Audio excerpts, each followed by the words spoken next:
छोटा बंदर उसे झील तक ले गया और किंग कॉन्ग से कहा कि जब तक वो झील पार करेगा वो उनके रहने की जगह तक पहुंच सकता है। किंग कॉन्ग ने पानी में जाकर नहाने का मौका लिया। छोटे बंदर की शैतानी चाल कामयाब हो गई। पानी में कुछ आता हुआ लग रहा था। वो एक बहुत बड़ा सी लायन निकला। किंग कॉन्ग मुड़ा और छोटा बंदर पागलों की तरह भाग गया और बड़े सांप को किंग कॉन्ग के चारों ओर कसकर लपेटे हुए छोड़ दिया, जिससे उसका दम लगभग घुट गया। छोटा बंदर बहुत खुश हुआ। उसे उम्मीद नहीं थी कि ये बड़ा आदमी इतना आसान होगा। अचानक आसमान से एक कुल्हाड़ी उड़ी और अगले ही पल एक सांप का सिर नीचे उड़ाया। छोटा बंदर पूरी तरह हैरान रह गया। भाई, तुम सच में कुछ खास हो। हालांकि छोटे बंदर ने उसे धोखा दिया था, किंग कॉन्ग ने उसे दोष नहीं दिया। इसके बजाय उसने सांप के मांस का एक टुकड़ा तोड़कर उसे खाने में दे दिया। अब छोटा बंदर इस बड़े भाई से पूरी तरह इंप्रेस हो गया और उसे अपने इलाके में ले जाने का फैसला किया। ये एक सुनसान कॉन्टिनेंट था। वहां पहुंचने का एकमात्र रास्ता एक पुल से होकर गुजरना था, जिसे एक बहुत बड़ा दूत खींच रहा था। गुफा में घुसते ही किंग कॉन्ग पूरी तरह से हैरान रह गया। उसने कभी उम्मीद नहीं की थी कि उसके जैसे इतने सारे लोग अभी भी कम तारों वाली दुनिया में रहते हैं, लेकिन वे साफ तौर पर बहुत बुरी हालत में जी रहे थे। बंदरों को लगातार पत्थर हटाने पड़ते थे और अगर वे गलती से पत्थर छोड़ देते तो ओवरसियर उन्हें पीटता। किंग कॉन्ग अब और बर्दाश्त नहीं कर सका और उसे रोकने के लिए आगे बढ़ा, लेकिन ओवरसियर बहुत घमंडी था।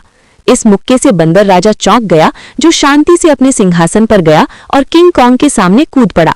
वहां से गुजर रहे सभी बंदरों ने उसे सिर झुकाया। उसने किंग कॉन्ग के दांतों को देखा और पाया कि उनमें से एक नकली दांत था और वो कान से कान तक मुस्कुराया।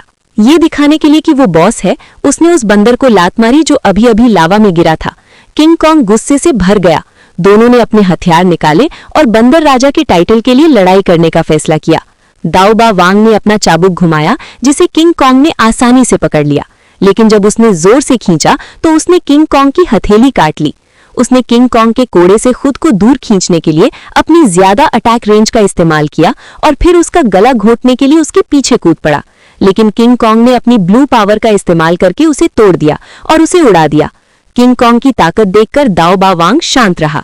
जमीन में अपना कोड़ा उठाया। सब डर गए, क्योंकि ये कोड़ा लावा के पीछे छिपे बड़े राक्षस को कंट्रोल कर सकता था। ब्लड डेमन से एक डरावनी आभा निकल रही थी। जब भी ब्लेड किंग कोड़ा घुमाता तो उसके पास उसकी बात मानने के अलावा कोई चारा नहीं था। उसने अपनी एनर्जी इकट्ठी की और बर्फीली एनर्जी का एक झोंका छोड़ा, जिससे किंग कॉन्ग की कुल्हाड़ी तुरंत उड़ गई। ऊर्जा की दूसरी लहर को आते देखकर छोटे बंदर ने किंग कॉन्ग से जल्दी भागने को कहा, क्योंकि उसका दाहिना हाथ बर्फ से जम गया था और वो बेबस हो गया था। बंदरों ने उसे घेर लिया। खुशकिस्मती से किंग कॉन्ग ने जंगल में जाल बिछाए थे। अगर बंदर उन पर पैर रखते तो गिरते पत्थरों से वे बेहोश हो जाते, लेकिन चालाक बंदर ने रस्सी देख ली और अपने साथियों को उस पर से गुजरने का इशारा किया। बस यही था। बेबस किंग कॉन्ग शायद बर्बाद हो गया था। जरूरी मौके पर पत्थर फिर भी गिर गया। किंग कॉन्ग ने ऊपर देखा और पाया कि छोटे बंदर ने पत्थर को धक्का दे दिया था, जिससे किंग कॉन्ग की जान बच गई और उसे बचने का मौका मिला। उन्हें क्या पता था कि स्नो डेमन पर सवार ब्लेड किंग भी उन्हें ढूंढ रहा था। अगर आप भी इसका नेक्स्ट पार्ट देखना चाहते हैं तो इस वीडियो को लाइक, चैनल को सब्सक्राइब करें, कमेंट में नेक्स्ट पार्ट कमेंट कर दीजिए।